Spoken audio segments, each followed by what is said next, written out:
แก้ไขมนต์สักที่มีการสักไว้ตามตัวมีอานุภาพทั่วรอบตัวในร่างกายเมื่อได้อธิษฐานใช้ตามการตั้งจิตหมายปรารถนาอย่างไรความศักดิ์สิทธิ์จะอุดมรอยสักทั้งหลายผ่านพิธีการลงอาคมมนต์สักจะมีสมบูรณ์ผีเวทจะสิงในร่างกายแล้วแสดงความรุนแรงผ่านผู้ได้สักอาคมอย่างใดจะสักสัตว์ร้ายก็ตามอาการที่แสดงจะแถลงออกคล้ายความเป็นไปของสัตว์ตามที่สักไว้ทุกประการอาการที่ออกมานั้นเรียกว่าของขึ้นผ่านคนที่สักมานั้นไม่รู้ว่าโทษมากมายขอถวายความนอบน้อมแด่พระรัตนตรัยมีพระพุทธเจ้าเป็นต้นขอถวายความเคารพพระมหาเถระพระเถรานุเถระเจ้าคณะพระสังฆาธิการทั่วโลกมีพระเดชพระคุณพระธรรมเสนาบดีรองเจ้าคณะภาค7วัดพระธาตุดอยสุเทพเป็นต้นและขออำนวยพรแด่ท่านผู้ฟังท่านผู้ชมสาธุชนพุทธบริษัททั้งหลายวันนี้รายการนาวาวังทองของวัดพระธาตุดอยสุเทพอันมีพระเดชพระคุณหลวงพ่อพระธรรมเสนาบดีเป็นประธานออกอากาศทางสถานีวิทยุพระพุทธศาสนาแห่งชาติและจริยธรรมวัดพระธาตุดอยสุเทพอันมีพ่อครูวันลบนามวงพรหมเป็นผู้อำนวยการอาจารย์พระมหาประสิทธิ์ประสาธิโกเป็นหัวหน้าสถานีและอาตมาภาพพระครูปริยัติยานุศาสตร์เป็นผู้บรรยายเป็นประจำเวลา 7:30 น.ถึง 8:00 น.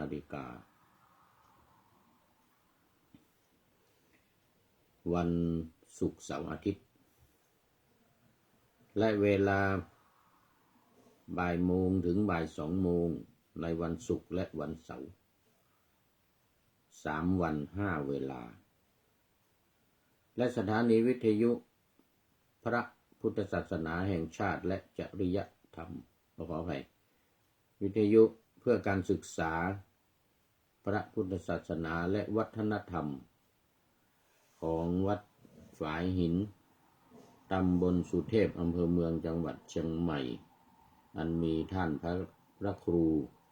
สมุวิสุวัฒน์วรกิจโจเป็นผู้อำนวยการออกอากาศเวลา 17 นาฬิกาถึง 18 นาฬิกาตอนเย็นวันพุธเวลา14 นาฬิกาถึง 15 นาฬิกาเนี่ยบ่าย 2 โมงถึงบ่าย 3 โมงวันศุกร์และวันเสาร์และเวลา 15 ถึง 16 นาฬิกาบ่าย 3 โมงถึงบ่าย 4 โมงเย็นวันอาทิตย์4 วัน 4 เวลาละ 1 ชั่วโมงคือวันศุกร์ ขออภัยวันพุธวันศุกร์เสาร์อาทิตย์นี่ก็ให้ท่านผู้ฟังที่จะฟังที่ฟังกันทางวิทยุได้จดจำรวมทั้งผู้พูดด้วย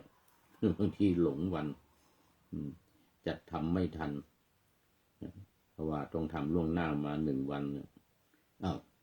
หลงวันผิดวันไปซะแล้วไม่ทันอย่างนี้ก็มี อะไรก็ต้องจดจำกันแล้วก็ว่าบ่อยๆเอาละวันนี้ก็ยังเหมือนเดิมบันทึกเสียงล่วงหน้ามาจากวัดพระธาตุดอยสุเทพเยอรมันเขตฮิวเชนบาร์กเมืองซีเกนประเทศเยอรมนีเหมือนเดิมญาติโยมทั้งหลายอย่างนี้ก็ยังอยู่พักผ่อนนอนหนาวอยู่ที่วัดพระธาตุดอยสุเทพเยอรมันนี่นะอากาศดีขึ้นมาบ้างแล้วตอนนี้นี่วันนี้สูงสุดนี่ก็14 องศานะโอ้ใช้ได้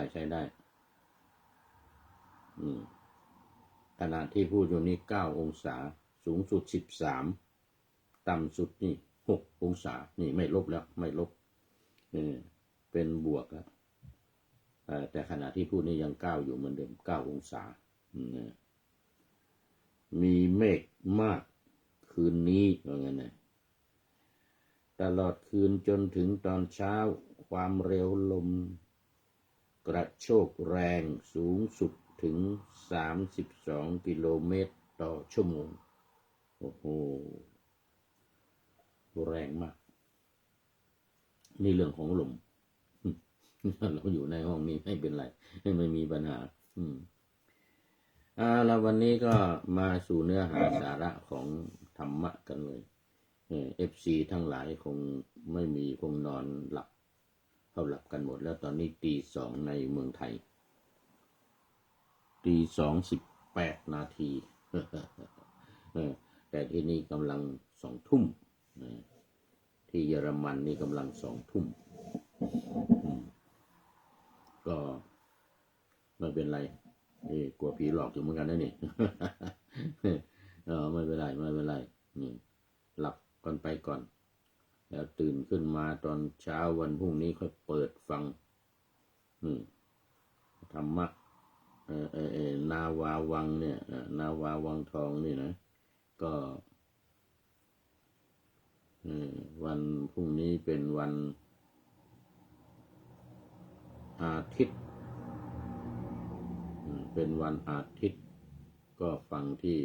สถานีวิทยุวัดฝายหินบ่าย3 โมงถึงบ่าย4 โมงเย็นบ่าย3 โมงถึงบ่าย4 โมงเย็นนี่นะเอาละหัวข้อวันนี้แก้ไขมนต์ศักดิ์ศักยันต์นี่นะแต่มาทางยุโรปนี่เขาไม่ศักแต่ว่าเอาติดเนาะศักจริงก็มีแต่ว่าเอาเนี่ยเอามาติดเอาเนี่ยติดเอาไม่ได้ศักเป็นพลาสติกแต่ที่ศักจริงก็มีนะเป็นที่นิยมอยู่เหมือนกันบางเป็นส่วนน้อยเป็นส่วนน้อยส่วนใหญ่จะเอามาติดกันลวดลายต่างๆดอกดวงทั้งหลาย ติดตามแขนติดตามมือบางทีติดหน้าก็มีติดหน้าผากวัยรุ่นพวกเด็กๆวัยรุ่นชอบเอามาติดกันตามแข้งตามขาตามแขนแต่นั้นไม่ได้มีมนต์ขลังอะไรหรอกไม่มีแสดงออกอาการอะไรต่างๆไม่เหมือนสักจริงในเมืองไทยในเมืองลาวเขมรเนี่ยอันนี้สักกันจริง เอาเหล็กมาเหล็กเป็นปลายปากกาเนี่ยนะชุบน้ำมันหรือเอาเป็นสีเป็นอะไรก็ผสมเข้าไปในน้ำมันแล้วก็เสกคาถามนต์ขลังเข้าไปเสกมนต์เข้าไปเขาเรียกมนต์ศักดิ์เขาเรียกว่ามนต์ศักดิ์อันนี้ก็เป็นที่นิยมกันอยู่มากเลยทีเดียวโดยไม่รู้ว่าผลมันจะมีหรือไม่มียังไง มันจะป้องกันเพศภัยอันตรายทั้งหลายได้ยังไงมีรูปเสือรูปช้างโอ้รูปสิงโตอย่างเงี้ยนะอยู่หลังส่วนใหญ่เป็นรูปเสือนี่แหละเสร็จแล้วอาการออกมาเนี่ยก็ตามโบราณสมัยก่อนที่ได้ยินได้ฟังมานี่ก็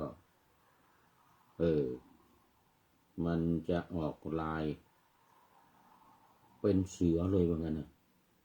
บางทีตอนกลางคืนนี่นะก็จะออกจากบ้านไปคนที่สักเนี่ยนะออกไปก็กลายเป็นเสือเลยไปหากินอยู่ในป่านู่นไปหากินแต่พอกลับมาบ้านก็เป็นคนเหมือนเดิมอย่างประวัติถ้าเราไปประเทศพม่านี่นะก็จะมีสิงโตเนี่ยมันปลอมแปลงมาเป็นคนตอนกลางคืนนี่เดี๋ยวก่อนตอนกลางวันนี่อยู่กับลูกกับเมียที่บ้านมีลูกด้วยสิงโตที่ประเทศพม่านี่นะแล้วตอนกลางคืนจะออกไปหากินออกไปหากินในป่าทำความเดือดร้อนให้กับชาวบ้านชาวช่องเป็นดังมากเลยตามประวัตินะที่เขาเล่าให้ฟังนี่นะในประเทศพม่าเนี่ยเขามีการสักสิงโตไว้ที่หลังสักรูปสิงโตไว้ที่หลังตอนกลางคืนมันจะออกไปทีนี้ต่อมาก็ทางการทราบมีคนไปแจ้งมั้งเขาเห็นว่าตอนกลางคืนเนี่ยเห็นออกไปเนี่ยไปเป็นเสือน่ะแล้วก็ตอนกลางวันอยู่กับลูกกับเมียที่บ้านนี่นะทางการก็ประกาศจับอย่างนี้เนี่ยแต่ปรากฏว่าทำอะไรไม่ได้มันมีฤทธิ์มีแรงมีเดชมากใครจะยิงจะฟันจะเอาระเบิดมาเก็ตดอนอะไรไปมันทำอะไรมันไม่ได้เลยมีฤทธิ์เดชกำลังแรงแข็งขันมากแต่มันมีลูกอยู่คนหนึ่งเมียมันก็มีอยู่ที่บ้านเขาก็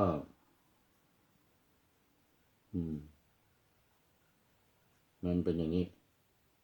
ตามประวัติมันเป็นอย่างนี้เขาบอกว่าเวลามันร้องเนี่ยมันคำรามเนี่ยนะตอนกลางคืนมันคำรามมันร้องเนี่ยคนจะปวดหัวยกเว้นลูกกับเมียมันที่อยู่ในบ้านเนี่ยนะคนอื่นๆชาวบ้านช่องทั้งหลายพากันปวดหัวอยู่กันไม่ได้ต้องไปแจ้งรัฐบาลต้องไปแจ้งทางการให้ปราบนะให้ปราบที่นี่ก็แต่ปราบยังไงก็ปราบไม่ได้ยิงก็ไม่เข้ามันขลังมากมันขลังมากยิงก็ไม่เข้าฟันก็ไม่เข้าไม่ทำอะไรมันไม่ได้เขาก็เลยมาขอร้อง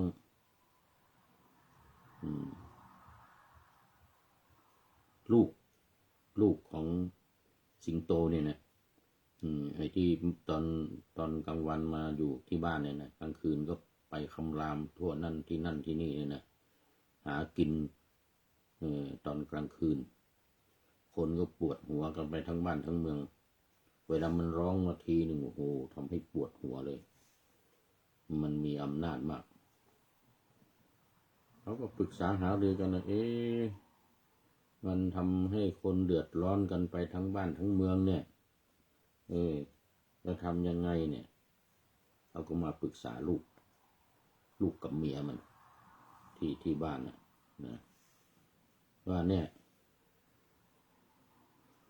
พ่อของคุณสามีของคุณเนี่ยทำความเดือดร้อนให้ชาวบ้านทุกวันตอนกลางคืนเนี่ยปวดหัวกันหมดเสียงร้องมันดังแล้วก็มันทำให้คนปวดหัว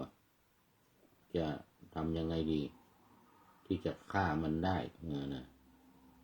อันนี้ก็ตอนกลางวันกลับมาลูกกับเมียนี่ก็ปรึกษาถามพ่อตัวเองไงว่าเนี่ยมันบ้านเมืองมันเดือดร้อนชาวบ้านมันเดือดร้อนนะลูกกับแม่นี่ไม่เป็นไรหรอกมันนะไม่ปวดหัวหรอกแต่คนอื่นเนี่ยเขาปวดหัวกันจะทำยังไงดีจะฆ่าเขาฆ่าไม่ได้เขายิงเขาก็ยิงไม่ถูกบางทียิงก็ไม่ออกเหมือนกันนะลูกศรนี่ยิงมาก็ไม่ถูกนะหรือบางทีก็มาถูกก็หักหมดอะไรอย่างเงี้ยนะสีนาฏสมัยนั้นปืนสีนาฏเนี่ยนะ ปืนสีนาฏยิงก็ไม่ออกเหมือนกันนะสงสารชาวบ้านสงสารชาวบ้านชาวช่องปวดหัวกันหมดเอาถ้าอย่างนั้นยิงลูกศรยิงเข้าปากนี่ว่างั้นนะไอ้หนังมันเหนียวยิงไม่เข้าหรอกสิงโตตัวนี้นะเพราะมันสักลายสักยันไว้ข้างหลังเสือเพ่นสักเสือเพ่นไว้สักเสือเพ่นอยู่ข้างหลัง เสือเพ่นอันนี้เอาได้ว่างั้นนะอันนี้ตอนกลางคืนก็ทางการก็แจ้งให้ทางการทราบว่าลูกนี้จะฆ่านะแต่ขอมีเงื่อนไขไว้กับทางการบ้านเมืองว่าขอให้ทำเป็นอนุสรณ์ประตูบ้านหรือในสำนักงานอะไรต่างๆเนี่ยขอให้มีรูปสิงโตเอาไว้รูปสิงโตเอาไว้เมื่อตายไปแล้วเนี่ยนะเพราะนั้นคนพม่าในประเทศพม่าเนี่ยทั้งหมดนะทั้งประเทศนะราชการบ้านเมืองก็ตกลงกันถ้าเขาจะยอมตายให้ฆ่าได้แต่ขอทำอนุสรณ์ไว้อันนี้ก็ตอนตกกลางคืนมาตกกลางคืนมาก็สิงโตนี่ก็ออกไปคำรามหึ่มอยู่นอกบ้านในคนทั้งหลายก็ปวดหัวกันไม่กินไม่ได้นอนไม่หลับตอนกลางคืนเนี่ยนะกินไม่ได้นอนไม่หลับปวดหัวก็ลูกชายก็เอาธนูหน้าไม้เนี่ยนะมาเอาธนูเนี่ยชุบยาพิษใส่ยาพิษด้วยธนูใส่ยาพิษด้วยพอพ่อออกไปหึ่มอยู่ในหมู่บ้านในป่าคือเสียงมันดังมากเลยสิงโตนี่นะเสียงมันดังมากก็มันไปทั่วหมดใครได้ยินก็ปวดหัวกันหมดยิง อ้าปากนะพ่อจะอ้าปากว่าไงนะให้ยิงเข้าในปากนะให้ยิงลูกศรเนี่ยเข้าในปากแล้วก็ยาพิษใส่ยาพิษเข้าไปไอเข้าไปในปากเนี่ยมันก็ไม่อันนี้หรอกมันไม่ว่าจะไปถูกในลำคอหรือในเพดานหรือถูกเหงือกถูกอะไรเนี่ยมันไม่เข้าหรอกอย่างเงี้ยแต่ยาพิษเนี่ยมันจะซึมซาบเข้าไปในร่างกายมันจะซึมซาบเข้าไปในตัวของพ่อเนี่ยพ่อจะตายอย่างเงี้ยนะยิงยาพิษยิงลูกศรยิงลูกศรเนี่ยลูกศรมาเนี่ยเข้าปากเนี่ยเข้าปากตายเลยแต่ว่าทางการบ้านเมืองก็รับคำเงื่อนไขไว้แล้วว่าจะต้องทำเป็นอนุสรณ์ ราะฉะนั้นถ้าเราไปประเทศพม่าเราจะเห็นสิงโตตัวใหญ่ๆที่เขาทำเป็นอนุสรณ์เนี่ยนะและเป็นสิงโตที่อ้าปากเพราะอะไรเพราะว่าเขาอ้าปากให้ลูกเขายิงลูกศรเข้าในปากเขาจึงตายถ้างั้นไม่ตายนั้นเราไปพม่าเนี่ยเราจะเห็นสิงโตแม้แต่เมืองไทยเราที่เอาแบบอย่างสมัยพม่ามาปกครองทางภาคเหนือนะทางภาคเหนือแต่สมัยที่พม่ามาปกครองอยู่นานเป็น100 ปี200 ปีมั้งที่ภาคเหนือเนี่ยประตูวัดหรือสถานที่ราชการหรืออะไรต่างๆที่ประตูที่กำแพงนี่นะแล้วบางวัดนี่ก็ทำสิงโตไว้รอบวัดเลยกำแพงนี่เป็นอนุสรณ์ของสิงโตที่ทำเงื่อนไขเอาไว้กับรัฐบาลให้คนทั้งหลายไม่ปวดหัวตัวเองยอมตายแต่ขอให้มีอนุสรณ์ไว้เพราะนั้นสิงโตที่ประเทศพม่าหรือเมืองไทยก็ตามที่เอามาเรียนแบบนี้นะจะเป็นสิงโตที่นั่งและอ้าปากอ้าปากตรงกันข้ามกับสิงโตในอินเดียสิงโตในอินเดียงับปากอย่างนี้อินเดียนี่จะทำเป็นสิงโต4 หัวเลยนะเราเห็นภาพเขาจะเป็นโลโก้ของประเทศเลยอินเดียนี่นะมีสิงโตเนี่ยเป็นโลโก้ของประเทศเลยเป็นเครื่องหมายเป็นสัญลักษณ์ของประเทศเลยเขาบอกว่าสิงโตเนี่ยเป็นสัตว์ที่ยิ่งใหญ่สัตว์ที่ยิ่งใหญ่อย่างว่าอินเดียประเทศอินเดียเนี่ยเอาเป็นโลโก้ของประเทศเลยมีหัวอยู่2 ข้างแล้วก็มีหัวอยู่ข้างหน้าเราเห็นแล้วจะมี3 หัวแต่ความจริงมี4มันมีด้านหลังอีกหัวหนึ่งแต่ว่าไม่อ้าปากเป็นงับปากอย่างนี้อันนั้นสิงโตอินเดียเขามีประวัติของเขาแต่เขาไม่เหมือนพม่านี่อินเดียสิงโตนี่จะอ้าปากเขามีประวัติมาว่าให้ลูกยิงลูกศรเข้าในปากลูกยิงลูกศรเข้าในปากแล้วก็ตายอันนี้สมัยไปเที่ยวพม่ารู้สึกจะเป็นครั้งแรกนะไกด์ก็เล่าให้ฟังไกด์ที่ในพม่าเนี่ยนะตอนนั้นรู้สึกก็จะไปคณะจรูนทัวร์เรานี่แหละ อาจารย์จรูนเรานี่แหละจรูนทัวร์นี่แหละไปประเทศพม่าในครั้งนั้นนะมีอาจารย์ดร.ดวงคำท่านพระครูไพบูลย์วัดโลกโมลีเนี่ยนะพระครูไพบูลย์วัดโลกโมลีนี่ไปด้วยกันตอนนั้นที่ประเทศพม่าคณะกลับแล้วก็เราก็ศึกษากันอยู่ต่ออีกรู้สึกว่าจะ7 วันหรือ15 วันเนี่ยนะ10 กว่าวันอ่ะไปสำนักต่างๆสำนักปฏิบัติธรรมสมณเยสำนักปฏิบัติธรรมอะไรศาสนายิสาเนี่ยตาตนายิตะเนี่ยแล้วก็ธรรมเยนะไปนอนที่ไหน1 คืน 2 คืนไปย่างกุ้งด้วยไปนอนวัดตอนนั้นไปเจอท่านอาจารย์ประนอมวัดจากแดงนี่นะตอนนั้นท่านไปศึกษาอยู่ที่นั่นไปท่องบาลีไปเรียนบาลีอาจารย์ประนอมพระมหาประนอมรู้สึกว่าท่านไปจากวัดมหาธาตุแล้วก็กลับมาตอนนี้เป็นเจ้าอาวาสอยู่วัดจากแดงที่สมุทรปราการ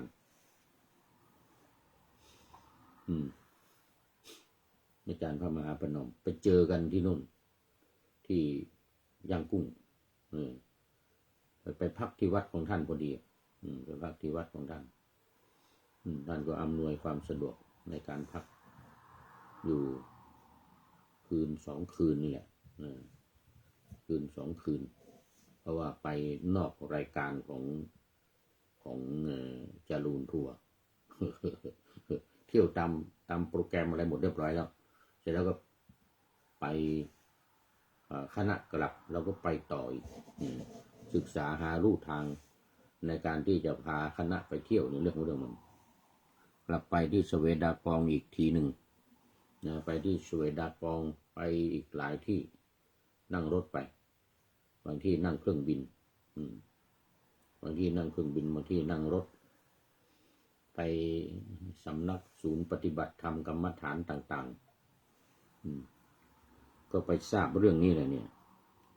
มนต์ศักดิ์นี่นะการแก้ไขมนต์ศักดิ์นี่จะทำยังไงในพม่าแก้โดยการยิงลูกศรเข้าปากสิงโตได้รับยาพิษเข้าไปซึมซาบในร่างกายจึงตายลำพังลูกศรยิงไม่เข้ายิงตัวยิงอะไรนี่ไม่เข้าเนี่ยมันสักคนเนี่ยคนนี้สักสิงโตใส่หลังนี่เสือเพ่นสิงโตกับสักสิงโตใส่หลังนี่ตอนกลางคืนออกเป็นสิงโตคนที่สักเสือนะคนที่สักเสือนี่ก็ตอนกลางคืนออกไปจะเป็นเสือ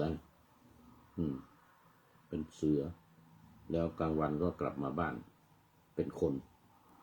เพราะอะไรเพราะว่าฤทธิ์แรงมนต์ศักดิ์ที่สักไว้ในตัวเนี่ยสักสิงโตก็จะเป็นสิงโตออกลายมาเป็นออกลายสิงโตตอนกลางคืนออกไปจะเป็นสิงโตสักเสือก็จะออกไปเป็นเสือสักสุนัขก็จะออกไปเป็นสุนัขแต่ต้องเป็นสุนัขป่านะ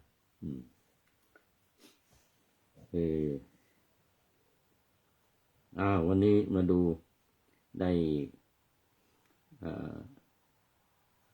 ปะหน้าธรรมาสไว้ วิหารหลายเสียเวลามาตั้งนานเลยเล่าประวัติ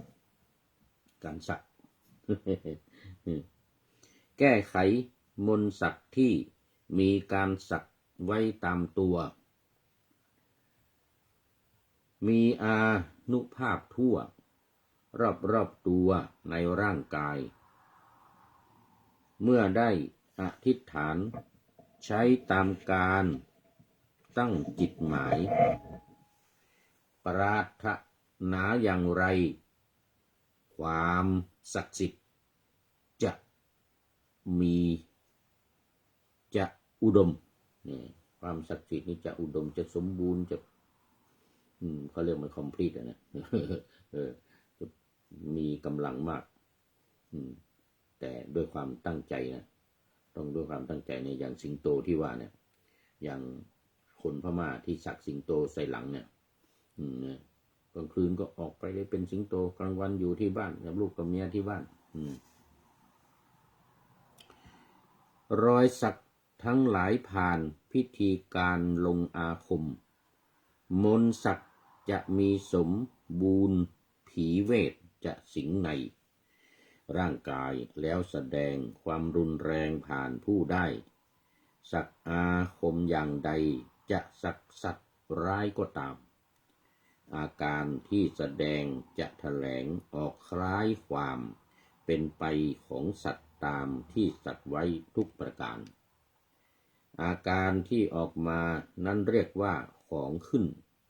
ผ่านของขึ้นเวลาสักเวลาของขึ้นมาเนี่ยมีกำลังมีพลังแรงมากจะออกไปโน่นออกไปนี่เป็นเสือเป็นสิงตามสัตว์ที่สักไว้อาการที่ออกมานั้นเรียกว่าของขึ้นผ่านคนที่สักมานั้นไม่รู้ว่าโทษมากมายคนที่สักนั้นจะไม่รู้นะไม่รู้ว่ามันเป็นโทษเนี่ยอย่างคนที่สักเป็นสิงโตในประเทศพม่าเนี่ยสักเป็นสิงโตแล้วก็ตอนที่มันออกนะตัวเองจะไม่รู้จะไม่รู้ต้องลูกเมียมาเล่าให้ฟังก่อนว่าเนี่ยที่ออกไปเนี่ยที่ไปพ่นเสียงคำรามเสียงหึ่มตอนกลางคืนเนี่ยชาวบ้านชาวเมืองเขาปวดหัวกันหมดเนี่ยแต่ตัวเองไม่รู้นะตัวเองไม่รู้แต่ที่สำคัญลูกกับเมียไม่ปวดเว้น2 คนนอกนั้นปวดหัวกันทั้งบ้านทั้งเมืองที่ประเทศพม่านะปัจจุบันนี้ก็มีสิงห์เป็นอนุสรณ์เขาขอไว้ชายคนเนี้ยเขาขอไว้ว่าใครมีอนุสรณ์เป็นสิงห์ไป เป็นประจำประเทศเลยงั้นนะพวกนี้เราไปพม่านี่จะมีสิงตัวใหญ่ๆนะอยู่ตามวัดวาอารามต่างๆหรือตามที่ต่างๆเขาจะทำเป็นอนุสรณ์ไว้มีอยู่ที่หนึ่งตัวใหญ่มากแต่มันล้มลงไปทะเลเลยเพราะนั้นมันที่วัดนั้นมันมีเขาทำไว้ประตูวัดที่วัดนั้นมันก็มีเราจะไปเที่ยวแล้วต้องขึ้นไปผ่านสิงโตที่มันล้มลงกลางทะเลก่อนเห็นแต่ก้นมันนั่นนะโอ้โหตัวใหญ่มากเสร็จแล้วก็ขึ้นไปเที่ยวบนวัดที่ประเทศพม่าเนี่ยคราวนี้มาดูเนื้อหา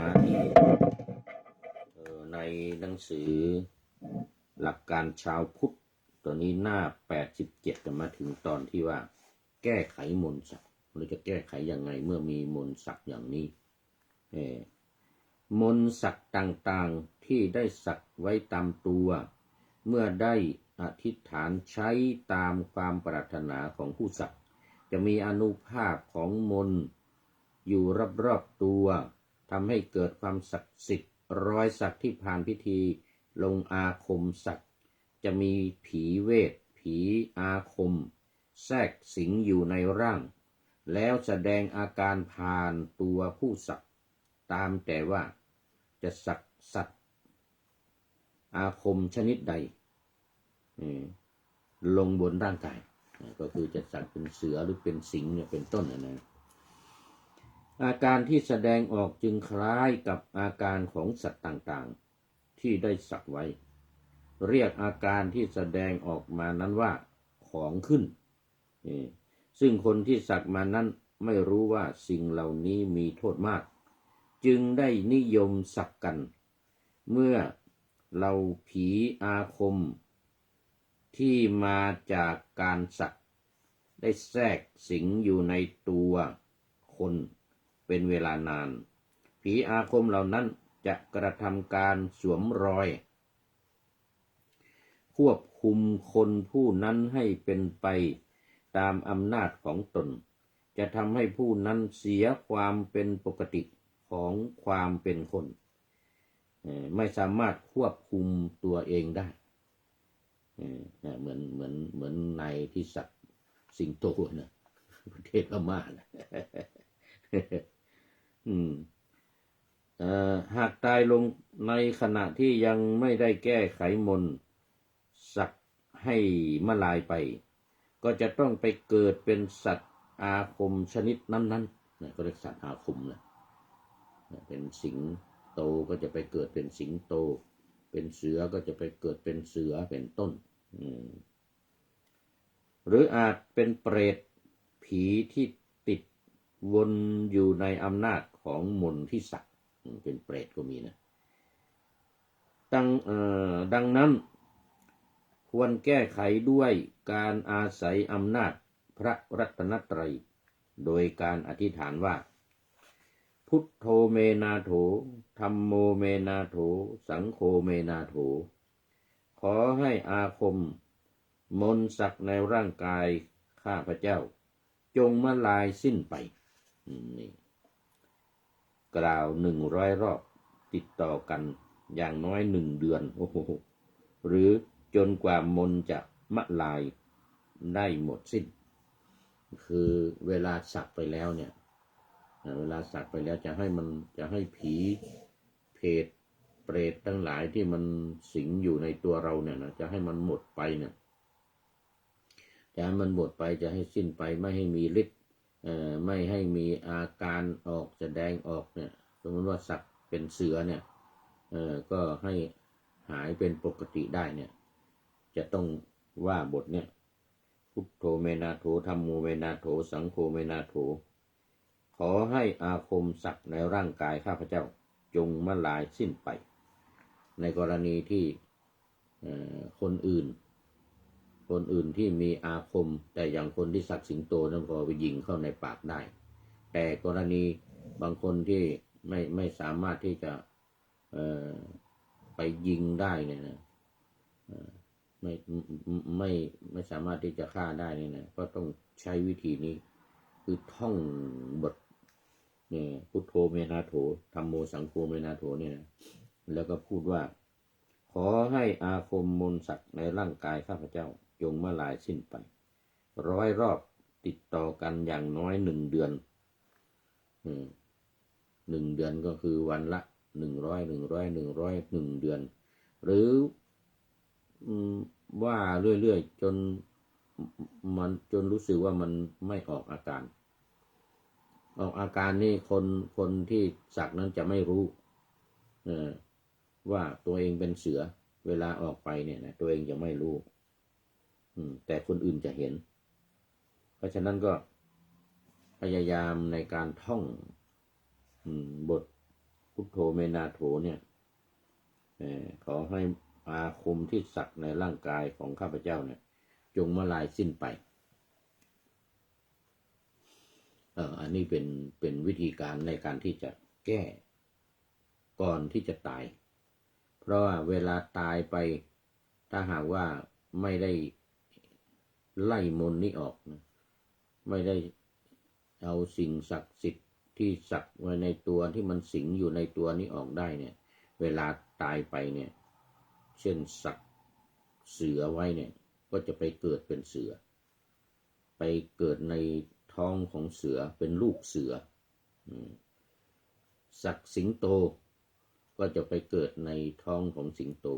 ก็จะเป็นสัตว์เดรัจฉานชีวิตก็อับเฉาแล้วทีนี้เป็นคนอยู่แท้ๆดันมาสักสิงสาราสัตว์ติดตัวก็ทำให้ไอ้มนต์ที่สักนั้นน่ะมันเข้าสิงอยู่ในตัวสิงอยู่ตามที่สักนั่นและบางทีก็ไม่สามารถในการที่จะขจัดปัดเป่าให้ออกไปได้นี่เป็นหนทางหนึ่งในการที่ว่าบทพุทโธเมนาโถเนี่ยเป็นแนวทางหนึ่งแต่ต้องว่ามากๆนานๆเป็นเดือนวันละ100 รอบว่าเป็นเดือนว่าตามเนี่ยว่าตามนี้หรือจนกว่ามันจะหายมีคนทั้งหลายไม่พูดกันแล้วว่าเสือตัวนี้ออกสิงตัวนี้ออกอย่างเงี้ยนะต้องทดลองดูหลายครั้งหลายวันหลายเดือนกันเนี่ยให้แน่ใจแน่นอนว่าไม่มีละไม่ออกละพิธีกรรมอะไรต่างๆที่ให้ถือเนี่ยก็ไม่ต้องทำตามเช่นไม่ให้ไปอยู่ใต้ถุนบ้านไม่ให้ผ่านไปราวเสื้อผ้าของผู้หญิงที่ตากอยู่เนี่ยราวเสื้อผ้าเนี่ยผู้ที่สักยันสักเสือเพ่นสักเสือเนี่ยนะสิงเนี่ยนะเขาจะไม่ไปรอดแล้วก็ต้นกล้วยที่มันมีเครือมีกล้วยออกเป็นเครือเนี่ยนะมีกล้วยออกเป็นเครือเนี่ยโกงลงไปอย่างเงี้ยแล้วก็พัดไปรอดอย่างเงี้ยไม่ได้ไปรอดอย่างเงี้ยไม่ได้มันจะอาคมความขลังมันจะหายไปเพราะฉะนั้นวิธีแก้นี่ก็เป็นมีวิธีอีกก็เป็นอีกอย่างหนึ่งก็คือว่าให้ไปรอดไปรอดไปใต้ต้นกล้วยที่มันมีเครือกล้วยเนี่ยที่เขาห้ามไว้เนี่ยที่เขาห้ามไว้แล้วแต่ว่าเขาจะห้ามยังไงอะไรบ้างแล้วก็ใต้ถุนเดือนที่เขาห้ามไม่ให้เข้าไปเนี่ยถ้าเราอยากจะให้มันไม่อยู่ในตัวเรานอกจากท่องคาถาพุทโธธัมโมสังโฆนี่แล้วเนี่ยพุทโธเมนาโถนี่แล้วเนี่ยนะมันยังไม่หายหรือยังไงเนี่ยก็ให้ไปรอดต้นกล้วยเครือมันที่มันมีกล้วยนะเอาไปรอดแต่แล้วก็กินก็เหมือนกันภาษาภาคกลางไม่รู้เรียกอะไรนะภาคเหนือเรียกว่าพักปังไอ้ที่มันสีแดงสีชมพูนะที่เรามาต้มมาแกงกินนะห้ามกินถ้าคนถือคาถาอาคมนี่เขาจะห้ามไม่ให้กินผักเนี่ยผักชนิดนี้ เมื่อกินแล้วมันจะหายความขลังมันจะหาย เพราะฉะนั้นเวลาเราจะแก้เราก็กินนี่ไปกินผักนี่สิกินผักที่มันออกตามรั้วเนี่ยเราเรียกผักปังเนี่ยภาษาไทยไม่รู้อะไรนะภาษาไทยไม่รู้อะไรนี่ก็เป็นอีกวิธีหนึ่งเพราะว่าเขาห้ามไว้ไม่ให้กินรู้สึกว่าจะมีผักบุ้งด้วยนะมันคล้ายๆกันกับผักปังเนี่ยนะผักบุ้งตัวมาให้กินหยวกกล้วยหยวกต้นกล้วยนี่นะที่เขาเอามาแกงใส่จิ้นหมูนี่นะเอามาแกงใส่หมูใส่ไก่ใส่อะไรเนี่ยก็ไม่ให้กินคือว่ามันเป็นของที่อะไรมันไม่แข็งเวลากินแล้วเครื่องรางของขลังที่อยู่ในตัวนี้มันจะเสื่อมเพราะฉะนั้นวิธีจะแก้ทีนี้วิธีจะแก้ว่าจะเอาเครื่องรางของขลังนี้ออกเนี่ยก็ต้องเอาต้นกล้วยมาแกงกิน แต่เอาที่อ่อนๆนะในข้างนอกมันไม่ได้นะเราต้องเอาข้างในมันอยู่ข้างในอ่อนๆนะมาแกงกินต้นกล้วยอย่างนี้ผักปังอย่างนี้เอามาแกงกินแล้วมนอะไรต่างๆไอ้ที่สักไว้อะไรต่างๆนี่มันก็จะเสื่อมไปหายไปอันนี้ก็เป็นอีกวิธีหนึ่งแต่ที่ใช้พุทธคุณธรรมคุณสังฆคุณโดยการว่าภาษาบาลีและภาษาไทยดังกล่าวเนี่ยก็เป็นอีกทางหนึ่งในการที่จะละลายทำให้มันเสื่อมสลายหายไปได้เสื่อมสลายหายไปได้โดยการท่องเนี่ยพุทโธเมนาโถธัมโมเมนาโถสังโฆเมนาโถขอให้อาคมสักในร่างกายของข้าพเจ้าจงมาลายสิ้นไปว่าวันละ100 รอบ100 ครั้ง1 เดือนเป็นอย่างน้อยหรือมันไม่หายก็ว่าไปเรื่อยๆจนมันหายไปรอดใต้ต้นกล้วยบ้างไปรอดใต้ถุนเรือนบ้างรอดใต้เสื้อใต้ผ้าเนี่ยราวตากผ้าที่เขาของผู้หญิงเนี่ยที่เขาเอากางเกงที่เอาผ้าสิ้นเอาอะไรของผู้หญิงตากไว้เนี่ยก็ให้ไปรอด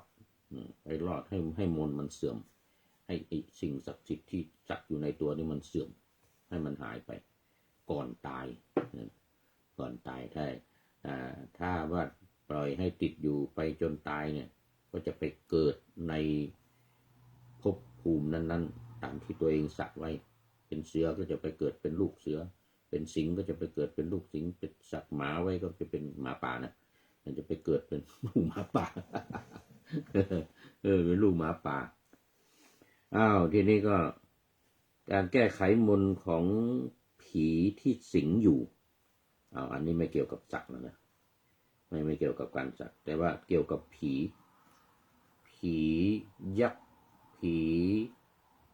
ปอบหรือผีอะไรต่างๆที่มันมาเข้าสิงเนี่ยที่มันมาเข้าสิง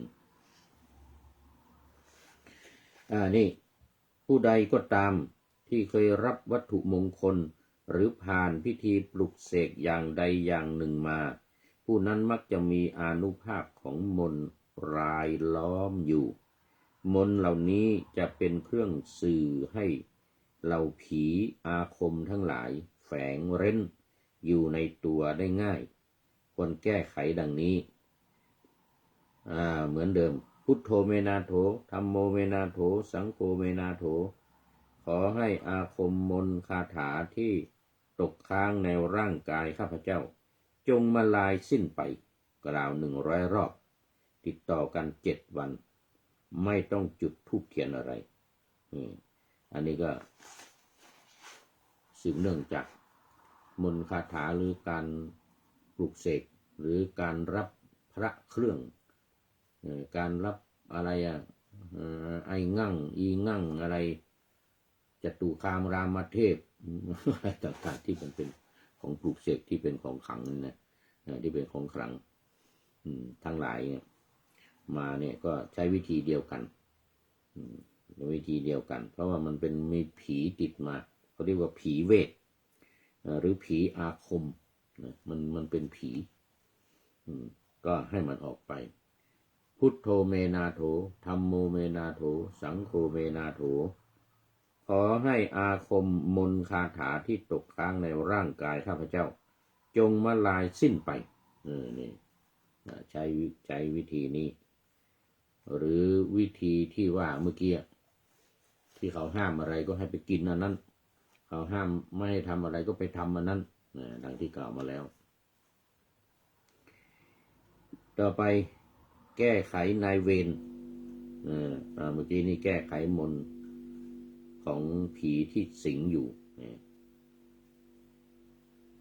แก้ไขนายเวรเราทุกคนมีนายเวรคอยตามก่อกวนด้วยความแค้นด้วยความไม่พอใจที่เราเคยกระทำไม่ดีต่อเขาไว้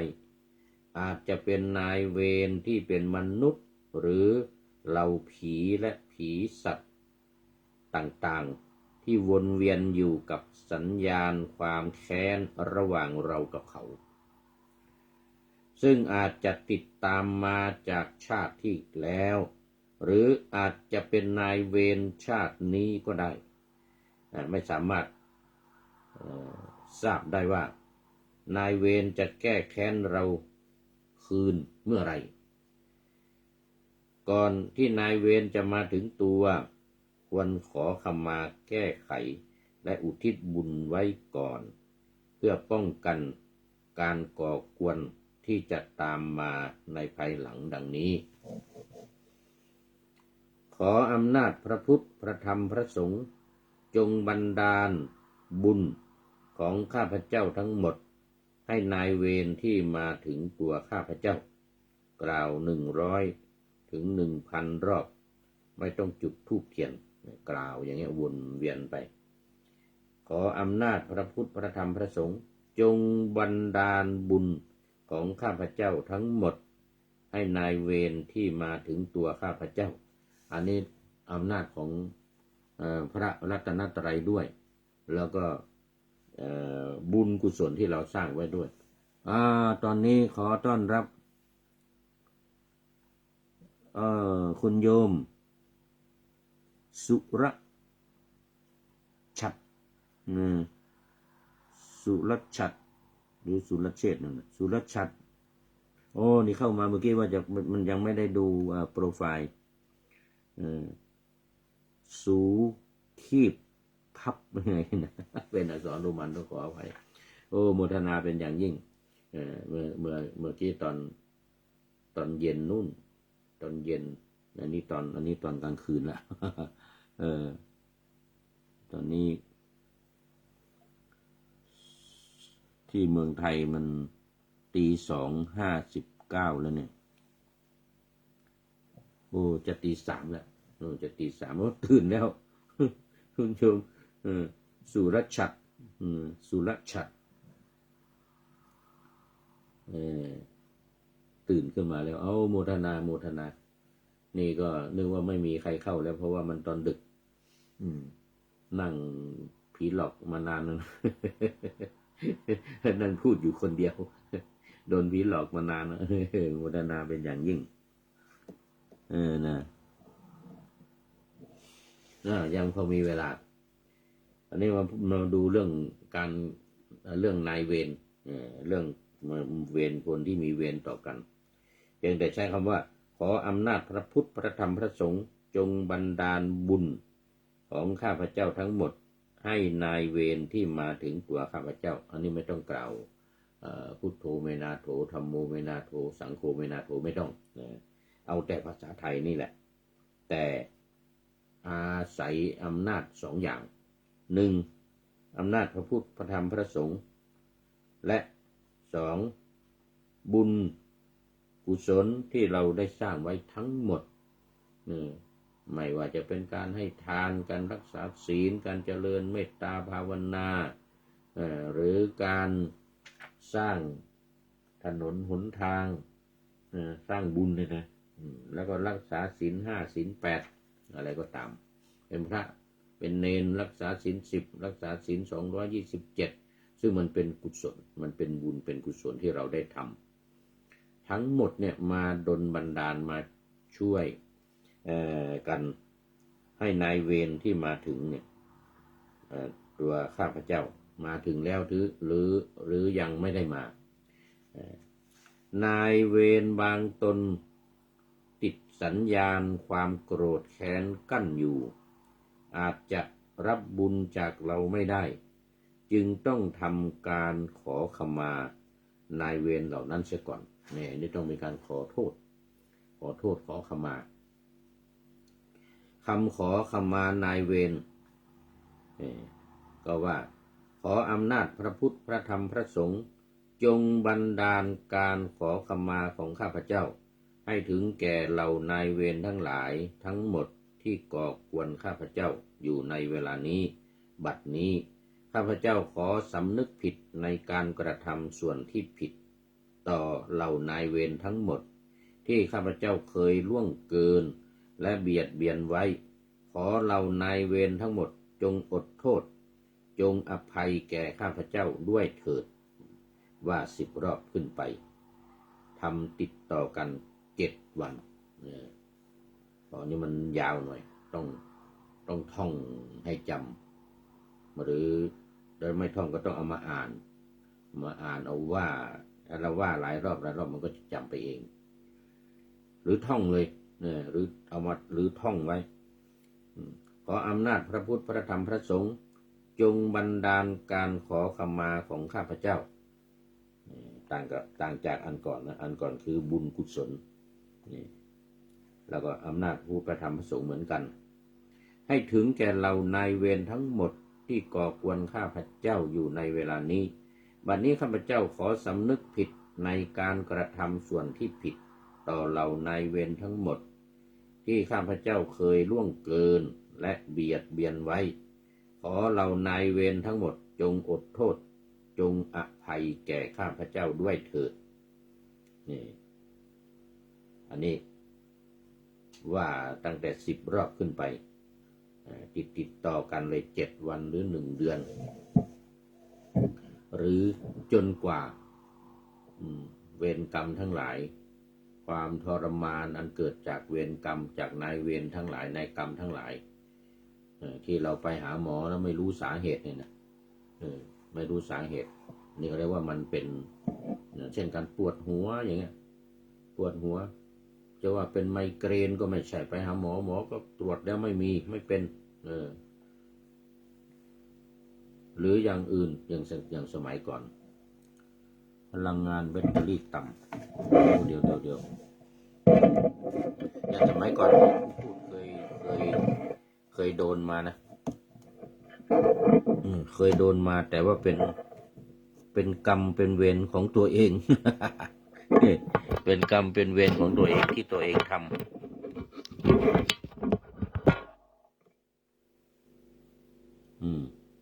เป็นกรรมเวรที่ตัวเองทำ เดี๋ยวเล่าให้ฟังหน่อยเคยเล่ามาหลายครั้งแล้วตัวเองเนี่ยคือจัดรายการวิทยุสมัยก่อนนะจัดรายการวิทยุตั้งแต่4 ทุ่มถึงตี 3 4 ทุ่มนะ4 ทุ่มนะ5 ทุ่ม6 ทุ่มตี 1ตี 2ตี 3 5 ชั่วโมงนี่นะทำอย่างนั้นอยู่ตอนนั้นเปิดสถานีวิทยุใหม่ที่วัดสวนดอกสถานีวิทยุของวัดพระธาตุดอยสุเทพนี่แหละเนี่ยคือคลื่น96นี่แหละตอนนั้นเปิดอยู่ที่วัดสวนดอกครั้งแรกเราก็ไปจัดรายการทุกวันตั้งแต่4 ทุ่มไปจนถึงตี 3จัดรายการพระไตรปิฎกลอยฟ้านี่แหละจัดรายการพระไตรปิฎกลอยฟ้านี่ก็มีหลายขั้นตอนจัดเป็นชั่วโมงตอนนั้นเป็นเรื่องของการจัดการแหล่บ้างการอะไรบ้างนะเอาพระไตรปิฎกเนี่ยมาพูดมาคุยมาสนทนาเปิดสาย two way communication เปิดให้ผู้ฟังเนี่ยโทรกันเข้ามาพูดคุยกันเนี่ยจนดึกจนดื่นถึงตี 3ทุกวันไป ปรากฏว่าผ่านไปประมาณ1 ปีไม่ถึง1 ปีประมาณ8-9 เดือนปวดหัวนึกว่ามันเป็นเวรกรรมอะไรเนาะเนี่ยทำไปหาหมอหมอก็ตรวจหาสาเหตุไม่พบไม่เจอมีอยู่วันหนึ่งพยาบาลก็มาเจาะเลือดที่วัดพยาบาลก็คือโยมน้องนามสกุลอัครชิโนเรศลืมชื่อไปมาเจาะเลือดบอกอาจารย์ไม่ต้องไปโรงพยาบาลเหมือนกันนะมาเจาะเลือดแล้วก็ตรวจดูเบาหวานตรวจดูความดันอะไรต่างๆเนี่ยนะแล้วก็ถามแล้วก็เล่าให้พยาบาลฟังนามสกุลอัครชิโนเรศเนี่ยลืมชื่อไปชื่อน้องชื่อน้อง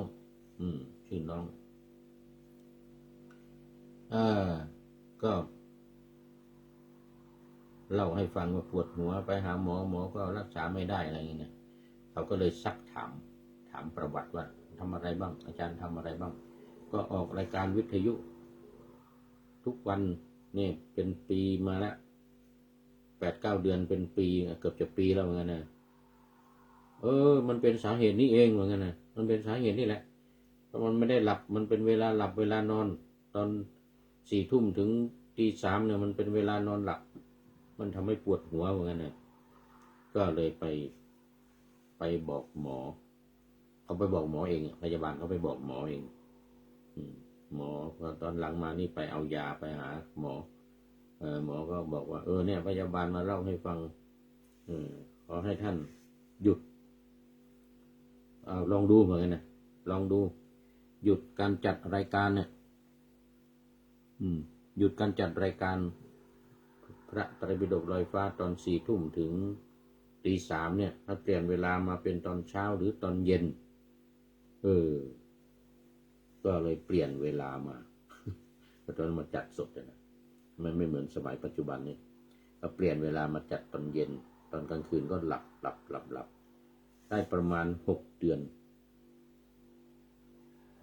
ไม่ถึง6 เดือน5 เดือนกว่าหายเลยปวดหัวหายเลยไม่ใช่ไมเกรนไม่ใช่อะไรมันเป็นเพราะไม่ได้หลับนี่เรื่องมันเป็นเวลาหลับเพราะฉะนั้นวันนี้หมดเวลาคุณโยมสุรชัดสูคีบปากหรือพับอะไรเนี่ยนะขออภัยข้อมูลธนาขอบคุณมากเป็นท่านสุดท้ายเข้ามาในรายการเข้าสู่เส้นชัยของรายการหมดเวลาพอดีตอนนี้วันนี้ก็พูดมาหลายเรื่องเนี่ยหลายเรื่องตั้งแต่แก้ไขมนต์สัตว์แล้วก็แก้ไขมนต์ผีที่สิงอยู่แก้ไขนายเวรและคำกล่าวเข้ามานายเวรแล้วก็ให้สังเกตเหตุการณ์รอบๆตัวเราด้วยว่ามันจะมาเกิดขึ้นด้วยสาเหตุอะไรยังไงเหมือนผู้พูดเนี่ยที่ว่าเป็นสาเหตุเพราะว่าไม่ได้หลับเนี่ยไม่ได้นอนทำให้เกิดทำให้ปวดหัวเอาแล้ววันนี้หมดเวลาต้องขอนำรายการนาวาวังทองนี้ไปก่อนโมทนากับคุณโยมสุรชัดนะขอนำนาวาวังทองไปก่อนแล้วจะย้อนมาใหม่ในวันหน้าคือวันพุธศุกร์เสาร์อาทิตยาตามเวลาตารางอยู่ข้างในเป็นธรรมะจากพระราชวังเป็นนาวาโด่งดังสว่างไสวเป็นทองคำล้ำค่ากว่าสิ่งใดชุบชีวิตจิตใจให้ใสงามขอเชิญท่านทั้งหลายนำไปท่องตามคุณของพระรัตนสามพุทโธเมนาโถธัมโมตามสังโฆเมนาโถยามภาวนา ว่าบ่อยๆซ้ำๆจำในจิตจนมันติดในใจไม่หายหน้านอนนั่งยืนเดินจำทุกเวลาตั้งแต่ตื่นขึ้นมาถึงหลับไปขอทุกท่านได้ผลจากปฏิบัติได้กำจัดความทุกข์พบสุขใสพลันปลอดโปร่งโล่งสบายทั้งกายใจอยู่ที่ใดใจสงบพบนิพพานขอเจริญพร